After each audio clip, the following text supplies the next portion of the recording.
Hello, എല്ലാവർക്കും നമസ്കാരം. എൻ്റെ ഒരു പുതിയ വീഡിയോയിലേക്ക് എല്ലാവർക്കും സ്വാഗതം.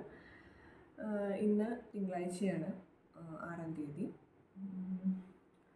ഇന്ന് അത്യാവശ്യം കുറച്ച് നേരത്തെ എണീച്ചു. ഞാൻ അത്യാവശ്യം പണികളൊക്കെ കഴിഞ്ഞു. കാരണം എന്താണെന്ന് വെച്ചാൽ ഇന്ന് മോളുടെ സ്കൂളിൽ PTM ആണ്, പ്രോഗ്രസ് കാർഡ് സൈൻ ചെയ്യാൻ പോകണം. അപ്പോൾ 10 മണിയാകുമ്പോഴേക്കും എത്തണം സ്കൂളിൽ. അപ്പോൾ ഇത്തിരി നേരത്തെ എണീച്ചു. പിന്നെ നല്ല ചൂടാണ് ഇവിടെ. പിന്നെ ഞാൻ വോയിസ് ഓവറാണ് നോർമലി കൊടുക്കണത്. അപ്പോൾ ഇന്നൊന്ന് ഇങ്ങനെ ചെയ്യാമെന്ന് വിചാരിച്ചു. എങ്ങനെയുണ്ടെന്ന് അറിയാമല്ലോ.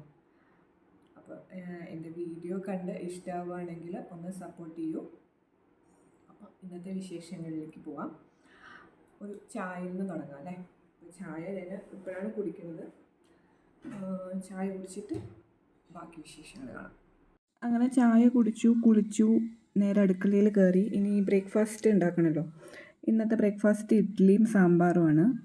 നമുക്ക് എവിടേക്കെങ്കിലും പോകണം എന്നുള്ളൊരു ദിവസം ഏറ്റവും എളുപ്പത്തിൽ ഉണ്ടാക്കാൻ കഴിയുന്ന ഒന്നാണല്ലോ ഇഡ്ഡലി. വേഗം പണി കഴിയും. തലേ ദിവസത്തെ സാമ്പാറും ഇരിക്കുന്നുണ്ട്. വറുത്തരച്ച സാമ്പാറാണ് ഞാൻ കൂടുതലും വെക്കാറുള്ളത്. അതാവുമ്പോൾ ഒരു 2 ദിവസം ഇരിക്കും. അപ്പോൾ ഇഡ്ഡലിക്കോ ദോശയ്ക്കോ പിന്നെ ചോറിനും എല്ലാം ഉണ്ടാവുമല്ലോ. അപ്പോൾ അങ്ങനെ ഇന്നത്തെ ബ്രേക്ക്ഫാസ്റ്റ് ഇഡ്ഡലിയും സാമ്പാറുമാണ്. ഇഡ്ഡലിയും സാമ്പാറും എല്ലാം കഴിച്ചതിന് ശേഷം ഇനി നമുക്ക് സ്കൂളിലേക്ക് പോകണം. അങ്ങനെ ബ്രേക്ക്ഫാസ്റ്റൊക്കെ കഴിച്ചു ഞങ്ങൾ സ്കൂളിലേക്ക് ഇറങ്ങുകയാണ്. എനിക്ക് അത്യാവശ്യം കുറച്ച് ടെൻഷനുണ്ട് എന്താവും എന്നുള്ളത്. മാർക്കറിയാൻ പോവുകയാണല്ലോ. പക്ഷേ മോളുടെ ഫേസ് കണ്ടു കഴിഞ്ഞാൽ അവളെന്തോ പിക്നിക്കിന് പോണ പോലെയാണ്. കാരണം അവൾക്ക് നല്ല സന്തോഷമാണ്, ഒരു ടെൻഷനും ഇല്ല. കാരണം ഫ്രണ്ട്സിനെ കാണാം, ടീച്ചേഴ്സിനെ കാണാം, കുറച്ച് നേരം ഫ്രണ്ട്സിൻ്റെ കൂടെ സ്പെൻഡ് ചെയ്യാം എന്നൊക്കെ പറഞ്ഞിട്ടാണ് പോണത്. അപ്പോൾ ഞാൻ ചോദിക്കുന്നുണ്ട്, നിനക്ക് വേറെ ടെൻഷനൊന്നുമില്ലേ, മാർക്കിൻ്റെ കാര്യം ആലോചിച്ചിട്ട് ടെൻഷനൊന്നുമില്ലേ ചോദിക്കുന്നുണ്ട്. അതവൾക്ക് ബാധിക്കുന്ന പ്രശ്നമേ അല്ല. അങ്ങനെ സ്കൂളിൽ നിന്ന് പോയിട്ട് വന്നു. കുഴപ്പമില്ല, അത്യാവശ്യം നല്ല രീതിയിൽ മാർക്കൊക്കെ ഉണ്ട്. വീട്ടിൽ നിന്ന് ഒരു 5 മിനിറ്റ് ദൂരമേ ഉള്ളൂ സ്കൂള്. പക്ഷേ 5 മിനിറ്റ് പോയി വന്നതിൻ്റെ ക്ഷീണമാണ്. ഒരു തണുത്തത് എന്തെങ്കിലും കുടിക്കണമെന്ന് തോന്നുന്നു. അത്രയും ചൂടാണ്.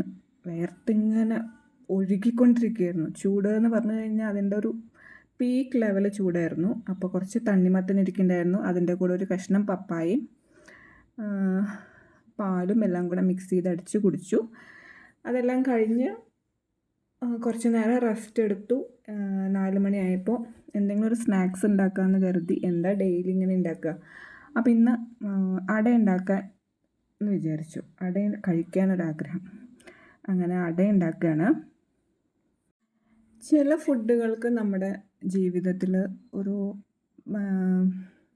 എന്താ പറയുക, ഒരു പ്രത്യേക രീതിയിലുള്ള ഒരു എഫെക്ഷൻ ഉണ്ടാവും, ഒരു ഓർമ്മകളുണ്ടാവും ചില ഫുഡുകൾക്ക്. അങ്ങനെ എനിക്ക് നല്ലൊരു ഓർമ്മയാണ് ഈ ഇലയട. കാരണം എന്താണെന്ന് വെച്ചാൽ എൻ്റെ അച്ഛനുണ്ടായിരുന്ന സമയത്ത് ജോലി കഴിഞ്ഞ് വരുമ്പോൾ മിക്ക ദിവസങ്ങളിലും ഇലയട വാങ്ങിച്ചു കൊണ്ടുവരും. അച്ഛൻ്റെ ബാങ്കിൻ്റെ താഴെ ഒരു കടയുണ്ടായിരുന്നു. അപ്പോൾ അവിടെ നിന്ന് നല്ല ഇലയട കിട്ടും. അപ്പോൾ ഇലയട വാങ്ങിച്ച് കൊണ്ടുവരുമായിരുന്നു. ആ ഇലയട ഇങ്ങനെ ഒരു ബ്രൗൺ കളറിലാണ് ഇരിക്കുക. ശർക്കരയും തേങ്ങയും എല്ലാം മിക്സായി നല്ലൊരു ബ്രൗൺ കളറിലിരിക്കും. ഭയങ്കര ടേസ്റ്റായിരുന്നു. വായിലിട്ട് അലിഞ്ഞു പോകുമായിരുന്നു. എനിക്കെപ്പോഴും ഇങ്ങനെ ഇലയട ഉണ്ടാക്കുമ്പോൾ അതാണ് ഓർമ്മ വരിക. അതിൻ്റെ ആ രുചി എത്ര കാലം കഴിഞ്ഞാലും നമുക്കത് മാറില്ല. പിന്നെ ആ ഇലയടയിൽ അവിലുണ്ടാവുമായിരുന്നു. അവിലും കൂടെ മിക്സ് ചെയ്തിട്ടായിരുന്നു ഇലയടയുള്ളത്. അതിന് ശേഷമാണ് ഞാൻ അടയുണ്ടാക്കുമ്പോൾ അവിൽ മിക്സ് ചെയ്യാൻ തുടങ്ങിയത്. ഞാൻ അരിപ്പൊടിയിലും ഉണ്ടാക്കും, ഗോതമ്പ് പൊടിയിലും ഇലയട ഉണ്ടാക്കും. അവിൽ മിക്സ് ചെയ്തിട്ടാണ് ഞാൻ തേങ്ങയും അവിലും ശർക്കരയും കൂടെ മിക്സ് ചെയ്തിട്ടാണ് ഞാൻ ഇലയട ഉണ്ടാക്കുക. ഇവിടെ ഞാൻ ബേക്കറി വാങ്ങുന്നത് വളരെ കുറവാണ്. വല്ലപ്പോഴും ഒരു കഴിക്കാൻ എന്തെങ്കിലും ഒരു ആഗ്രഹം തോന്നുമ്പോൾ എന്തെങ്കിലും വാങ്ങുമെന്നല്ലാതെ ബേക്കറി ഐറ്റംസ് വളരെ കുറവാണ്. ഇതുപോലെ എന്തെങ്കിലും ഉണ്ടാക്കി കൊടുക്കുക ഞാൻ ചെയ്യാം. അതാകുമ്പോൾ ശരീരത്തിനും വലിയ കുഴപ്പമില്ലല്ലോ, ഇഷ്ടംപോലെ കഴിക്കുകയും ചെയ്യാം. അപ്പോൾ ഇന്നത്തെ സ്നാക്സ് ഈ ഇലയടയാണ്.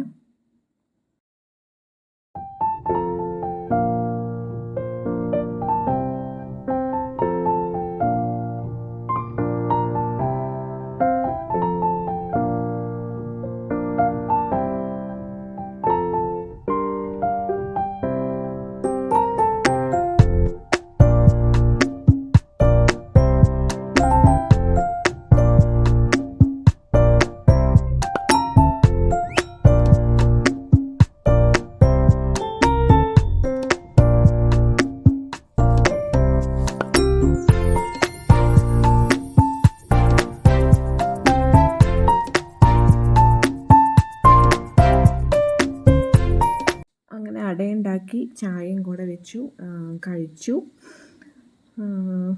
അപ്പോൾ ഇന്നത്തെ വീഡിയോ ഇത്രയേ ഉള്ളൂ. കണ്ടിട്ട് ഇഷ്ടമാവുകയാണ് എന്നുണ്ടെങ്കിൽ എല്ലാവരും ഒന്ന് സപ്പോർട്ട് ചെയ്യൂ. ഇനി നമുക്ക് അടുത്ത വീഡിയോയിൽ വീണ്ടും കാണാം. അതുവരേക്കും tata bye bye. See U.